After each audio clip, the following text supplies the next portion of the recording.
All about first aid. First add क्या होता है? जब भी किसी को चोट लगती है या गिर कोई जाता है, स्कूलों में, कॉलेजेस में, सब जगह क्या होता है? फर्स्ट एड होता है। फर्स्ट एड बॉक्स कंपलसरी है hospital as well as colleges, schools and companies, industrial factories, जितनी भी फैक्ट्रीज होती है, होटल्स होते हैं, वहाँ पे सब जगह क्या होता है? फर्स्ट एड होता है। Now definition of first aid. First aid is the initial. It's very important. First aid. तो आप कहीं लिख लेना IMP क्वेश्चन आता है exam. First aid is the initial assistance or treatment given to a casualty for any injury or sudden illness before the arrival of an ambulance, doctor or other qualified personnel. Okay. अब first क्या है? Initial assistance. Initial मतलब जल्दी ही, किसी को चोट लगी है तो जल्दी ही क्या करना है? फर्स्ट एड करना है, फर्स्ट एड करना है और ट्रीटमेंट करना है। जैसे कैजुअलिटी का मतलब होता है emergency condition. Emergency condition means अगर किसी को चोट लगी और कंटिन्यू ब्लड बह रहा है तो उस कंडीशन में क्या करोगे? आपको फर्स्ट एड की जरूरत पड़ेगी। ओके। एंड सडन इलनेस, किसी को सडन चोट लगी है before the arrival of N ambulance. Ambulance तो बुला लिया है, एम्बुलेंस तो आने से पहले आप फर्स्ट एड से कैसे मैनेज करोगे? ओके। एंड डॉक्टर्स और अदर क्वालिफाइड पर्सन, जितने भी डॉक्टर ऐसा जरूरी ऐसा है कि डॉक्टर को कॉल किया तुरंत आ जाए, एम्बुलेंस को कॉल किया तुरंत आ जाए, थोड़ा टाइम लगता है। जब तक आप क्या करोगे? फर्स्ट एड करेंगे। फर्स्ट एड के अंदर ऐसी चीजें होती है, उसमें क्या क्या होता है? Anybody knows about first aid? No? Cotton, Dettol, bandage, ointment, जो आपका दर्द कोई चोट लग जाती है ऑइंटमेंट लगाते हैं, उसमें एक ब्राउन कलर का होता है ऑइंटमेंट लगाते हैं। बैंडेज होता है, बैंडेज उसके अंदर, तो वो क्या, अगर पेशेंट को ब्लड बह रहा है तो आप क्या कर सकते हो? कॉटन दबा के अच्छे पहले उसको क्या करना है? सोप एंड वाटर से क्लीन करना है उसको, वुंड। अगर पेशेंट गिर गया है तो वहाँ पे क्या होती है? मिट्टी लगी हुई है और कंकड़ लगे हुए हैं, ठीक है, उसको पहले क्लीन करना है, सोप एंड वाटर से क्लीन करोगे। क्लीन करने के बाद में आप क्या करोगे? ड्राई करने के बाद में डेटॉल लगाते हैं। डेटॉल लगाया आपने, उसके बाद में आप ऑइंटमेंट लगाते हैं। फिर आपके पास बैंडेज होती है, कॉटन और बैंडेज। कॉटन से कंप्रेस किया ताकि ब्लीडिंग हो रहा है तो उसको स्टॉप करना है, कंप्रेस किया और बैंडेज टाइट बांध दिया। ओके, टाइट बांध दिया, ये तो मैनेजमेंट हो गया। फिर तुरंत एम्बुलेंस पे आ गई, एम्बुलेंस के साथ पेशेंट हॉस्पिटल चला गया तो वहाँ पे उसका ट्रीटमेंट चल ही रहा है। ओके, तब तक के लिए क्या किया आपने पेशेंट का जो ब्लीडिंग था वो रोक दिया, ठीक है। आपने क्या किया? फर्स्ट एड मैनेजमेंट, आपने फर्स्ट एड के हेल्प से मैनेज किया patient. Aim of first aid, first aid का मेन उद्देश्य क्या है? एम मीन्स उद्देश्य, प्रिजर्व लाइफ, पेशेंट की जान को बचाना है हमें फर्स्ट एड से। Second one is prevent the casualties condition from becoming verse.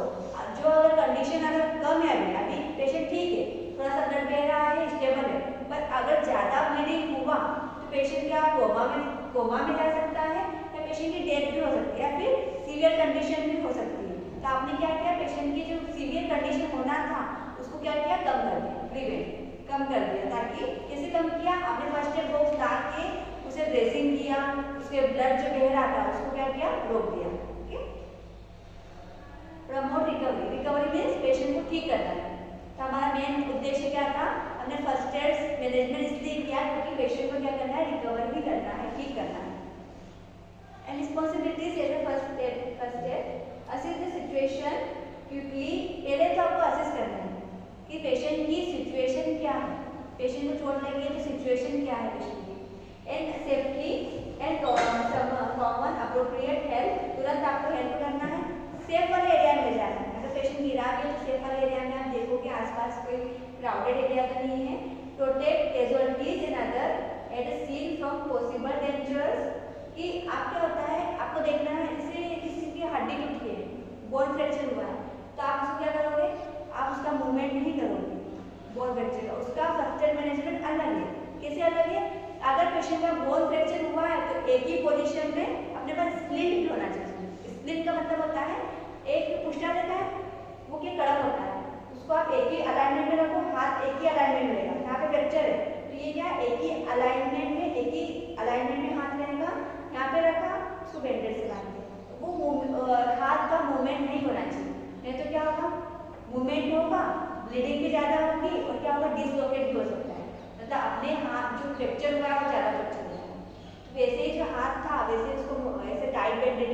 Bandage बांध के हॉस्पिटलाइज करना है पेशेंट को। Understood? To identify as far as possible the nature of illness और इंजुरी अफेक्टिंग कैजुअलिटी। आपको तो पहले क्या करना है, आइडेंटिफाई करना है किस टाइप का इंजुरी हुआ है, कौन सी बीमारी है, क्या हुआ है पेशेंट को, कैसे ब्लीडिंग हुआ। Okay, understood? And to give each casualty early and appropriate treatment, treating the most serious condition first. आपके पास अगर पेशेंट सामने गिरा हुआ, छोटे बच्चों को देखा है चलते चलते गिर जाते हैं, घुटनों में चोट लग जाती है या फिर मुंह पे लग जाता है, लग जाता है, तो क्या करते हैं, पहले तो उसको क्लीन करते हैं, है ना, वो एरिया क्लीन करोगे, उसके बाद में क्या करते हैं, अगर कम लगा है तो ऑइंटमेंट लगा देते हैं, ज़्यादा लगा है तो क्या करते हैं, डेटॉल से क्लीन किया, ठीक है, उसके बाद में ऑइंटमेंट लगाया, फिर बैंडेज टाइट बांधा। ज़्यादा ब्लीडिंग होता है तो बैंडेज टाइट बांधे, कम लगा तो सिर्फ बैंडेज आती है चिपकाने वाला, वो लगा।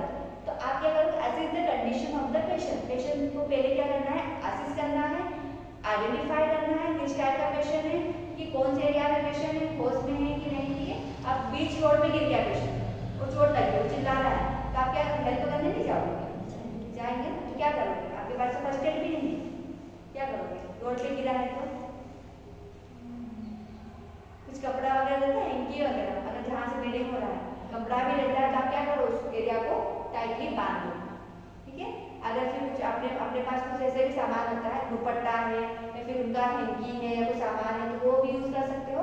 या उसके आसपास कोई हॉस्पिटल है, जैसे फॉर एग्जाम्पल जबलपुरा में कितने सारे हॉस्पिटल है, पेशेंट गिर गया तो तुरंत हॉस्पिटल ले जा सकते हो। ठीक है, ये पास में ही है ना, तुरंत ले जाओ हॉस्पिटल। कैसे ले जाओगे, लोगों की हेल्प लेके। ओके, या फिर एम्बुलेंस को कॉल भी कर सकते हो। एम्बुलेंस अपने जितने भी बड़वा में हॉस्पिटल्स है तो आप पता लगाओगे, मिल जाएगा, सबसे पता लगाओगे कि कौन कौन सी एम्बुलेंस का क्या नंबर है, अपने पास भी एम्बुलेंस इसका क्या कॉन्टेक्ट नंबर है, अपने हॉस्पिटल में साई हॉस्पिटल का क्या नंबर है, HM हॉस्पिटल का क्या है। क्यों बोल रही हूँ मैं आपको, ओरिएंटेशन के लिए, क्या बड़वा में ही रहते हो, बड़वा सनावद में ही रहते हैं, और आपको पता होना चाहिए सारे हॉस्पिटल के बारे में। ठीक है, आपको बोल दे, आप मेडिकल फील्ड में आपको बोल दे एम्बुलेंस को कॉल करो, कैसे लगाओ, और आपको चिल्ला देंगे कि आप तो ये भाई, आप तो मेडिकल हॉस्पिटल के स्टूडेंट हो, मेडिकल के छात्रा हो, तो आपको यही नहीं पता कि इसका कॉन्टेक्ट नंबर क्या है। ठीक है, कल मुझे लिख के बताओगे, बता करना। To arrange for the casualties removal to hospital और into the care of doctor. Casualty का मतलब होता है इमरजेंसी, कहीं भी ध्यान रखना, कैजुअलिटी का मतलब होता है इमरजेंसी। तो आप जहाँ भी जो भी हॉस्पिटल में जाओगे वहाँ पे एक इंटेंसिव केयर यूनिट, आईसीयू देखा है, आईसीयू ग्राउंड नहीं रहेगा, ग्राउंड फ्लोर पे रहता है, कभी होता है फर्स्ट फ्लोर सेकेंड फ्लोर ऐसा रहेगा नहीं, क्योंकि ग्राउंड फ्लोर पे इसलिए क्योंकि इमरजेंसी, एक इमरजेंसी कंडीशन है, एक इमरजेंसी एरिया है जहाँ पे आप पेशेंट को ले जाया जाता है, पेशेंट का ट्रीटमेंट स्टार्ट किया जाता है। To remain with the casualty until appropriate care is available. ठीक है, आपको अप्रोप्रिएट सारी केयर, पेशेंट को सारी फैसिलिटीज मिलना चाहिए। ऐसा नहीं कि आपके पास कैजुअलिटी है और आपके पास स्टाफ ही नहीं, तो पेशेंट वहाँ पे ले लिया है। ठीक है, सारी फैसिलिटीज होना चाहिए। To report your observation to those taking care of the casualty and to give further assistance if required. कुछ पेशेंट होते हैं स्टेबल होते हैं, उनको ड्रेसिंग करके छोड़ देते हैं। कुछ पेशेंट होते हैं क्रिटिकल होते हैं, जिनको 1 या 2 दिन रखना पड़ता है। कुछ पेशेंट ऐसे होते हैं कोमा में डायरेक्टली चले गए। ठीक है, जो हॉस्पिटल है बेहोश है, तो उनका टाइम का पता ही नहीं रहता है, बहुत दिनों तक कहाँ रहते हैं, हॉस्पिटल में रहते हैं। ठीक है, उनको तो पहले क्या करना है, जहाँ से ब्लीडिंग हो रहा है, जहाँ से ब्लीडिंग हो रहा है उसको तो पहले ठीक करना है, क्योंकि कभी कभी क्या होता है, गिरने से कान का पर्दा भी पड़ सकता है, कान से भी ब्लड निकल सकता है, नाक से भी ब्लड। देखो, अगर ब्रेन में चोट लगी है, ध्यान रखना, ब्रेन में चोट लगी है तो नाक से भी ब्लड निकलेगा और कान से भी ब्लड निकलेगा। ठीक है, ध्यान रखना, और मुंह से भी ब्लड निकलेगा। ठीक है, तो ये पेशेंट का क्या है, ब्रेन हेमरेज, ब्रेन से क्या हो रहा है, कंटिन्यू ब्लीडिंग हो रहा है, वो भी इंटरनल, आपको दिखाई नहीं देगा, उसको कैसे स्टॉप करोगे, कैसे करोगे। सीटी स्कैन किया पेशेंट का, MRI किया, उसमें पता चला कि पेशेंट के जो सीर से क्या हो रहा है, इंटरनल ब्लीडिंग ले रहा है, तो तुरंत क्या करना है, सर्जरी। ये हेड है ना, हाँ सर्जरी करते हैं, ये बोन है, इसको बोन को तोड़ते हैं, कट करते हैं, उसके अंदर ब्रेन आता है, स्कल को कट करके जो ब्रेन होता है वहाँ पे क्या होती है, स्मॉल वेसल्स होती है जहाँ से ब्लीडिंग होता है, उसको क्या करते हैं, कंट्रोल करेंगे, तभी पेशेंट बच पाएगा, अदरवाइज पेशेंट नहीं बच पाएगा, क्योंकि इंटरनल ब्लीडिंग हो रहा है। इंटरनल ब्लीडिंग बहुत खतरनाक होता है, एक्सटर्नली होगा तो आप क्या उसको रोक सकते हो, तो इंटरनली को आप सर्जरी के थ्रू ही रोक सकते हो। ठीक है, प्रायोरिटी ऑफ कैजुअलिटीज, क्या क्या प्रायोरिटी होती है जब इमरजेंसी होता है patient? Save the conscious casualties before the unconscious ones as they have a higher chance of recovery. Patient conscious है, आपको जब तक कॉन्शियस है तब तक क्या करना है, उसको रिकवर करना है। तो वो कब कॉन्शियस से, मतलब कॉन्शियस मतलब होश में, अनकॉन्शियस मतलब बेहोश, कब वो कोमा में या फिर बेहोश हो सकता है पता भी नहीं चलेगा। पेशेंट आया आपके पास स्टेबल और कुछ टाइम बाद बेहोश हो गया, रिस्पॉन्स नहीं कर रहा है और डेथ हो गई। ठीक है, तो आपको जब कॉन्शियस है तब क्या करना है, तुरंत रिकवर करना है, पेशेंट ठीक करना होगा। Save the young before the old, patient को क्या करना है, जैसे ही आया वैसे क्या बचाना है, ऐसा नहीं कि टाइम हो गया पेशेंट को। ठीक है, 1 घंटा 2 घंटे तक पड़ा हुआ है, कोई ट्रीटमेंट नहीं करना है। ठीक है, आपको तुरंत बचाना होगा। Do not jeopardize your own life while rendering first aid in the event of immediate danger, get out of sight immediately। ठीक है, आप कुछ होता है immediately इसलिए करना होता है, immediate मतलब तुरंत, नहीं तो क्या होगा, डेंजर हो सकता है पेशेंट के लिए। Okay, and remember once of your aims is to preserve life and not endanger your own in the process of rendering first aid। आपको क्या करना है, पेशेंट की जान बचाना है, आपके हाथ में रहता है पेशेंट की जान बचाना। आप ऐसा नहीं दूसरे आपके पास पेशेंट आया तो आपको क्या करना है, पेशेंट की जान बचाना है, आपको ऑब्जर्व करना है कि कहाँ से ब्लीडिंग हो रहा है, कहाँ ब्लीडिंग को स्टॉप करना है। इंटरनल ब्लीडिंग है तो अलग से पता चल जाएगा, आंखें, पेशेंट की आंखें देख सकते हो ऊपर चले जाते हैं और पेशेंट को दिखाई नहीं देता, चक्कर आता है, घबराहट होती है। ठीक है, और पेशेंट का वाइटल साइन, सबसे पहले देखोगे वाइटल साइन, बीपी फॉल नहीं होना चाहिए, टेम्परेचर देखना है कि पेशेंट के हाथ पे ठंडे तो नहीं पड़ते, ठंडे पड़े मतलब ब्लड लॉस हो चुका है और पेशेंट की इंटरनल ब्लीडिंग हो रही है और पेशेंट अब बच नहीं पाया। पल्स रेट देखना है, टैकीकार्डिया तो नहीं हो रहा है, और जो हार्ट रेट होती है ना, मैंने आपको बताया था पीक्यू आरएसटी भी हो, कोई स्ट्रोक नहीं होना चाहिए। ठीक है, ये इमरजेंसी कंडीशन है।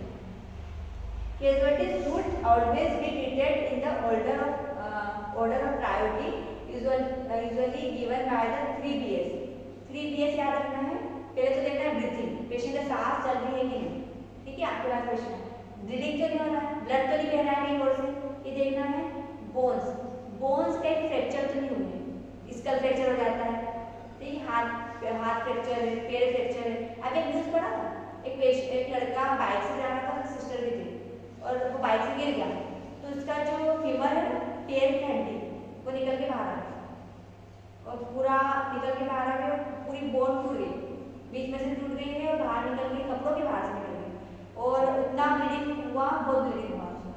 ठीक है, कोई हॉस्पिटल नहीं ले जा रहे थे, उसमें क्या तुरंत हॉस्पिटलाइज करना है, जो बोन टूटी है उसका सर्जरी होगा और पेशेंट का ऑलरेडी क्या है, ऑलरेडी ब्लड लॉस हो चुका है।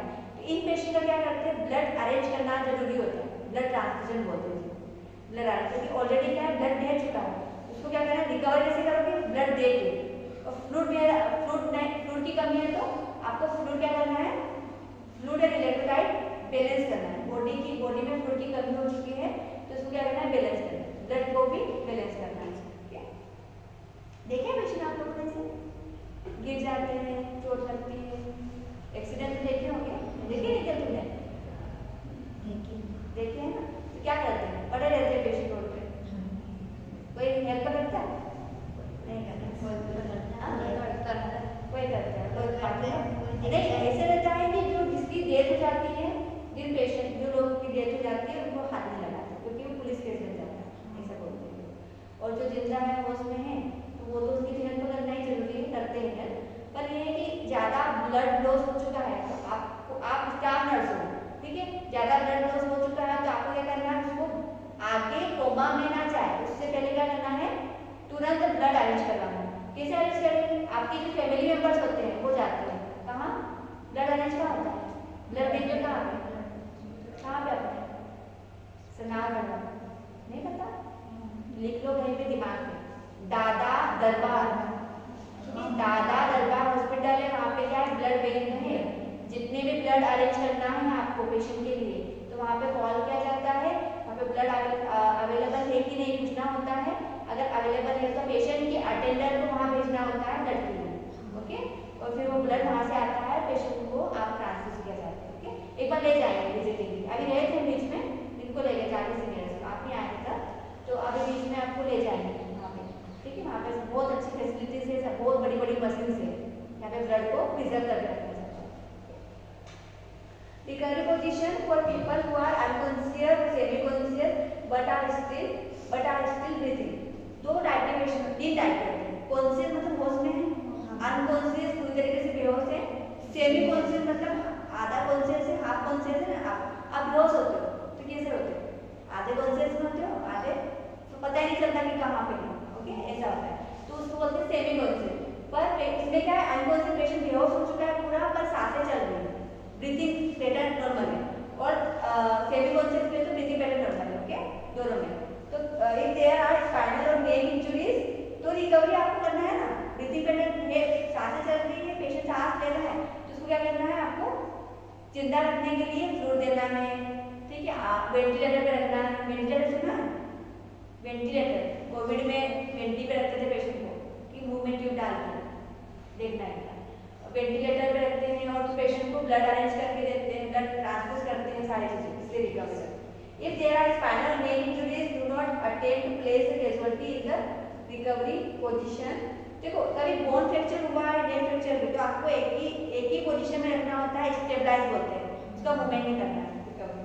Not leaving the victim, victim मतलब पेशेंट, लिविंग मतलब छोड़ना, leaving the victim in this position for long period may cause them to experience nerve compression.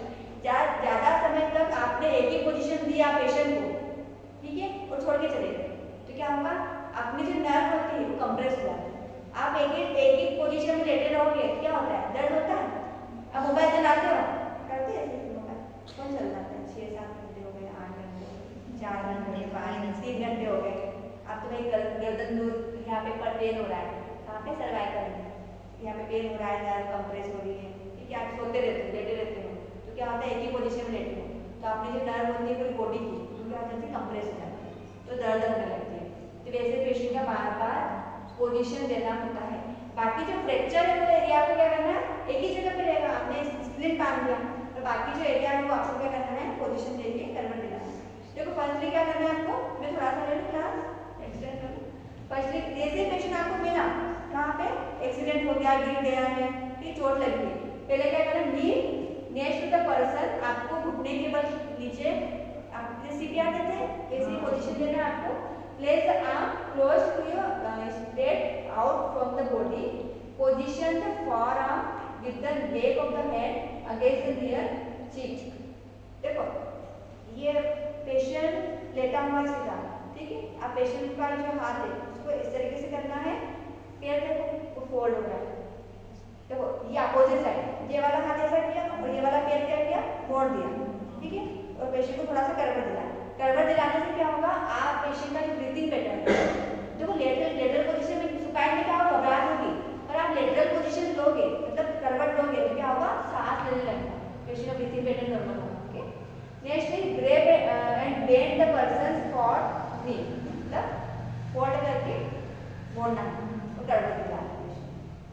अगर आप पेशेंट का करवट नहीं दिला पा रहे, आपका मोटा पेशेंट आ गया, बॉल आते हैं बहुत मोटे मोटे, मैंने स्पंज क्या था बहुत मोटे पेशेंट था, वो इतना भारी पेशेंट था, स्पंज करवट दिला के स्पंज किया जब मैं फर्स्ट ईयर था, तो अपने को मिलते आगे कितने सपोर्टिव टीचर्स मिल गए, पहले तो सपोर्ट भी नहीं करते थे। फिर क्या होता है, देखो अब कभी पेशेंट को करवट दिलाना है तो बता दो, पेशेंट का हाथ ऐसा करो, ये नी है ना, उसको ऐसा मोड़ो, उसको करवट ये पैर सीधा होना चाहिए राइट, ठीक है, और उसको धीरे से कर दो, इजीली होता है, ज्यादा आपको प्रेशर नहीं लगाना पड़ेगा पेशेंट को, ठीक है। Next is protecting the head with one hand, protect करके रखना आपको सिर्फ एक साइड को। Gently roll the person toward you by pulling the far knee over into a ground, patient को रोटेट करना है थोड़ा सा, पेशेंट का जो हेड है ना थोड़ा सा ऊपर करना है, क्योंकि पेशेंट अच्छे से ब्रीथ इन करेगा, okay. And then tilt the head up slightly so that the airway is open, tilt करोगे ना थोड़ा सा ऊपर करोगे तो क्या होगा, एयरवे ओपन हो जाएगा, जो एयरवे होता है ना, आगे से सांस लोगे अच्छे से लंबी गहरी सांस ले पाओ, घबराहट नहीं होगी, नीचे करोगे तो घबराहट होगी, तो टिल्ट क्या है लिखा है, टिल्ट द हेड, पेशेंट का हेड ऊपर करना है और पेशेंट का जो एयरवे मेंटेन करना है। Make sure that the head is under the cheek, ठीक है, चीक का होता है यहाँ पे आप कर सकते हो, under the cheek, place a blanket or coat over the person unless he has a heat, illness or fever and stay closed until health arrives. ठीक है, अगर ब्लैंकेट वगैरह कुछ है अपने पास कुछ है तो आप उसको कवर कर सकते हो। कभी कभी क्या होता है पेशेंट को ठंड लगने लगती है, फीवर आने लगता है। हाइपर वेंटिलेशन क्या होता है? क्लियर है अभी फर्स्ट एड में आपको? फर्स्ट एड क्या होता है? जैसे आपको मिलता है पेशेंट सांस नहीं ले पा रहा है तो पहले तो ये next is hyperventilation. Hyperventilation also known as excessive breathing. Hyper मतलब ज्यादा, वेंटिलेशन मतलब आर्टिफिशियल ब्रीथिंग। ब्रीथिंग प्रोवाइड कर रहे हो, अलग से बाहर से सांस लेते हैं एम्बुलेंस से। Also known as excessive breathing causes a reduction of carbon dioxide concentration below normal of the blood. आपके ब्लड में आप ऑक्सीजन जानते हो, ऑक्सीजन की कमी है तो डेफिनेटली क्या होगा, कार्बन डाइऑक्साइड का लेवल बढ़ जाएगा। कार्बन डाइऑक्साइड आपके लिए टॉक्सिक है, पेड़ पौधों के लिए अच्छा है, ऑक्सीजन टॉक्सिक है, उनके लिए उल्टा है। हम क्या ऑक्सीजन अच्छा है, ऑक्सीजन का लेवल बढ़ा तो कार्बन डाइऑक्साइड डेफिनेटली क्या होगा, कम हो जाएगा। तो आपने को क्या चाहिए, oxygen requirement. Symptoms unnaturally fast deep breathing. Patient को आप बोल सकते हैं कि पेशेंट क्या कर रहा है, डीप ब्रीथिंग, बहुत घबराहट हो रही है तो सांस लेने की कोशिश कर रहा है और सांस नहीं ले पा रहा है। ठीक है, उस कंडीशन में आपको देना है, पेशेंट को वेंटिलेट करना है। अटेंशन सीकिंग बिहेवियर, कि मैं अपने से बोल दूँ कि आप इनमें से कोई बच्चे ऐसे जो क्या है ध्यान नहीं दे पा रहे हैं क्लास में। ठीक है, अटेंशन बोल होता है तो उनके ब्रेन में क्या है, ऑक्सीजन नहीं पहुंचती। ठीक है ठीक है, बच्चे जिनका आउट ऑफ माइंड है कहीं और दिमाग में।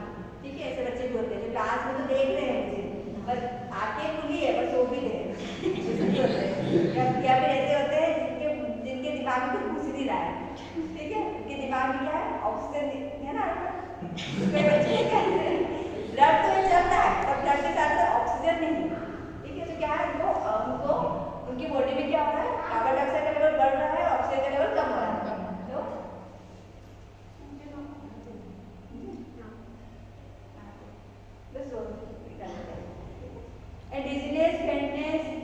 थकावट रहती है, चक्कर आ जाता है, ट्रेमलिंग, हाथ में कंपकपी होती है ना, and mark tingling in hands feet and lips. जब क्या होता है ब्लड सर्कुलेशन नहीं हो पाता है बॉडी में प्रॉपर्ली तो हाथ के कांपने लगते हैं।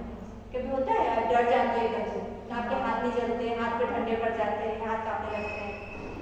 हेडेक होता है, हेडेक इसलिए होता है कि ब्लड क्या है ब्रेन में पहुंच नहीं रहा है, इसलिए पोजीशन में क्या करते हैं पिलो विदाउट पिलो सुलाना होता है पेशेंट को। और फुटन साइड पैर की जो पेशेंट के पैर है वो थोड़े से एलिवेट कर दो तो जो आपका ब्रेन है यहाँ पे ब्लड सर्कुलेशन प्रॉपर होगा। चेस्ट पेन हो सकता है, चेस्ट पेन में भी आपको वेंटिलेट करना होगा क्योंकि हार्ट को भी ब्लड या ऑक्सीजन नहीं मिलना है। स्लर्ड स्पीच, इस कंडीशन में क्या होगा पेशेंट हकला के बात करेगा, इसकी आपको अलग से दिख जाएगा।